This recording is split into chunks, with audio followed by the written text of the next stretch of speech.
ಪಡ್ತಾ ಇದ್ದೀನಿ. ಆರು ವರ್ಷಗಳ ಕಾಲ ಯತ್ನಾಳ್ ಅವರನ್ನು ಉಚ್ಚಾಟನೆ ಮಾಡಿದ್ರು. ಇವತ್ತು ಹೊಸದಾಗಿ ನಾನು ಪಕ್ಷ ಕಟ್ತೀನಿ ಅಂತ ಘೋಷಣೆ ಮಾಡಿದ್ದಾರೆ ಮೇಡಮ್ ಯತ್ನಾಳ್ ಅವರು. ಈಗ ರಾಜ್ಯದ ಬೆಲೆ ಏರಿಕೆ ಪ್ರತಿಭಟನೆ ಮಾಡ್ತಾ ಇದ್ದಾರೆ, ಬಿಜೆಪಿ ಅವರು ಪ್ರತಿಭಟನೆ ಮಾಡ್ತಾ ಇದ್ದಾರೆ ಏಪ್ರಿಲ್ 2ರಿಂದ. ಹಾಲಿನ ದರ ಎಲ್ಲ ನಮ್ಮ ರಾಜ್ಯದಲ್ಲಿ ಎಲ್ಲದಕ್ಕೂ ಬೆಲೆಯನ್ನ ಏರಿಕೆ ಮಾಡ್ತಾ ಇದ್ದಾರೆ. ಚುನಾವಣೆಯ ಪೂರ್ವದಲ್ಲಿ ಗ್ಯಾರಂಟಿಗಳನ್ನ ಘೋಷಣೆ ಮಾಡಿದ್ರು. ಇವತ್ತು ಗ್ಯಾರಂಟಿಗಳ ಕಾರಣಕ್ಕಾಗಿ ಬೊಕ್ಕಸ ಬರದಾಗಿದೆ. ಯಾವುದೇ ಅಭಿವೃದ್ಧಿ ಕೆಲಸ ನಮ್ಮ ರಾಜ್ಯದಲ್ಲಿ ನಡೀತಾ ಇಲ್ಲ. ನಮ್ಮ ರಸ್ತೆಗಳ ಗುಂಡಿ, ನೀರಾವರಿ ಯೋಜನೆ, ರಸ್ತೆಗಳಾಗ್ಲಿ, ಆಸ್ಪತ್ರೆಗಳಾಗ್ಲಿ, ಶಾಲೆಗಳಾಗ್ಲಿ, ಮೇಷ್ಗಳ ನೇಮಕ ಆಗಲಿ, ಅವರಿಗೆ ಸಂಬಳ ಕೊಡೋದಾಗ್ಲಿ ಯಾವುದೂ ಇಲ್ಲ ನಮ್ಮ ರಾಜ್ಯದಲ್ಲಿ. ಎಲ್ಲವೂ ಝೀರೋ ಆಗ್ತಾ ಇದೆ. ಮತ್ತೆ ಮತ್ತೆ ನಮ್ಮ ಮೇಲೆ ಟ್ಯಾಕ್ಸ್ ಹಾಕ್ತಾ ಇದ್ದಾರೆ.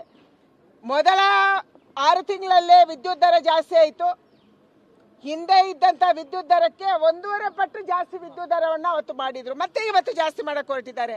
ಪಡ್ತಾ ಇದ್ದೀನಿ ಮೇಡಮ್. ಆರು ವರ್ಷಗಳ ಕಾಲ ಯತ್ನಾಳ್ ಅವರನ್ನು ಉಚ್ಚಾಟನೆ ಮಾಡಿದ್ರು.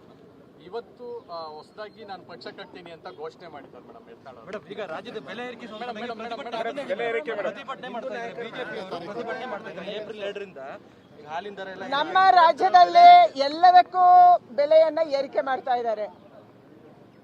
ಚುನಾವಣೆಯ ಪೂರ್ವದಲ್ಲಿ ಗ್ಯಾರಂಟಿಗಳನ್ನ ಘೋಷಣೆ ಮಾಡಿದ್ರು. ಇವತ್ತು ಗ್ಯಾರಂಟಿಗಳ ಕಾರಣಕ್ಕಾಗಿ ಬೊಕ್ಕಸ ಬರದಾಗಿದೆ.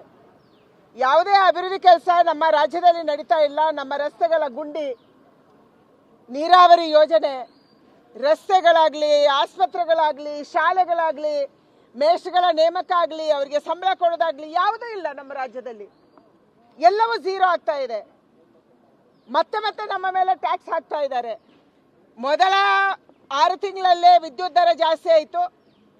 ಹಿಂದೆ ಇದ್ದಂತ ವಿದ್ಯುತ್ ದರಕ್ಕೆ 1.5 ಪಟ್ಟು ಜಾಸ್ತಿ ವಿದ್ಯುತ್ ದರವನ್ನು ಅವತ್ತು ಮಾಡಿದ್ರು. ಮತ್ತೆ ಇವತ್ತು ಜಾಸ್ತಿ ಮಾಡಕ್ಕೆ ಹೊರಟಿದ್ದಾರೆ.